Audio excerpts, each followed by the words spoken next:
Ipag-ututang dila kay Laika Barista! Hi at kaway-kaway para sa iyo, yes friend, na naghihimutok na naman. Tapos nagre-reklamo.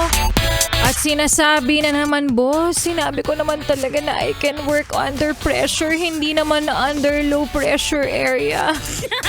Ganyan ang eksena ng ilan nitong mga nagdaang araw nung sobrang tindi ng ulan. Pangkaraniwang empleyado lang daw siya at hindi daw siya immortal. Hindi na natapos ang reklamo mo? At hayat kaway-kaway rin para sa iyo, yes, pre, na sa mga oras na ito dahil medyo mainit naman yung panahon, no? Na ikaw ngayon ay under high blood pressure naman. Kasi sa ganitong mga nakikita mo, di ba, nasusubok at natutunghayan mo na naman ang bawat sulok at gilid ng inyong tahanan ng kisame. Kung ito ba ay merong lumulobo, may tumutulo. Diyos ko, same, yes friend, same. Sabi ko nga nitong mga nagdaang araw, ngayon bang July, walang holiday? Well, di naman tayo magpapaka-ipokrita. Oo.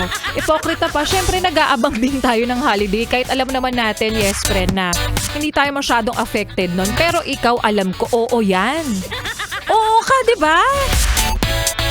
Na kapag ganito pala, siguro nga, kaya wala daw holiday ang araw o buwan ng July. Kasi sa mga estudyante, marami palang suspension. Now it makes sense. Maayong hapon para sa mga maot at gwapa ni yes friend natin. Kasama nyo na nga kapiling, kachismisan, kakwentuhan at kaututang dila. Yes, totoo. Hindi ka nagugulumayhanan, hindi ka naalimpungatan. DJ Laika Barista na yes friend ang iyong napapakinggan 3 p.m. to 6 p.m. dito sa iyong solid na paboritong kabanding ang 101.1 Yes FM. Kaya naman hayat kaway-kaway para sa mga yes friend ko na tuwang-tuwa kasi sumapit na rin ang araw ng Biyernes. Deserve mo yan, palakpakan ng sarili, ngumiti ka na abot anit talaga ang iyong mga ngiti, ang iyong labi. Dahil bukas, day off mo na. Diba? Sabi nga nila, look at the brighter side of life. Appreciate the little things in life. Kapag day off mo, alam naman natin na wala talagang rest day. Hindi ito rest day, kundi day off. Ano po ba ang pinagkaiba ng day off at rest day, Laika Barista? Pag day off mo, maglalaba ka.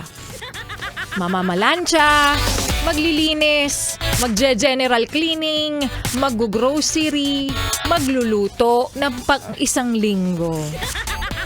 Diba? At least nagiging productive ka pa rin para naman sa tahanan bilang ikaw naman ay sobrang abala sa labas ng tahanan.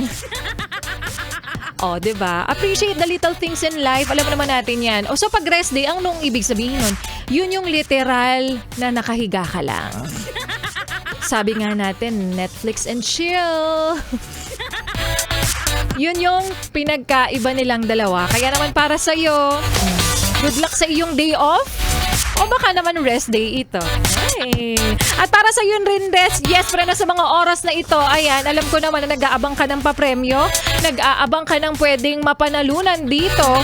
Syempre, alam ko na nag-aabang ka rin ng 500 piso na hatid po sa atin ng Charm Fabcon Purple Eternity. Bye!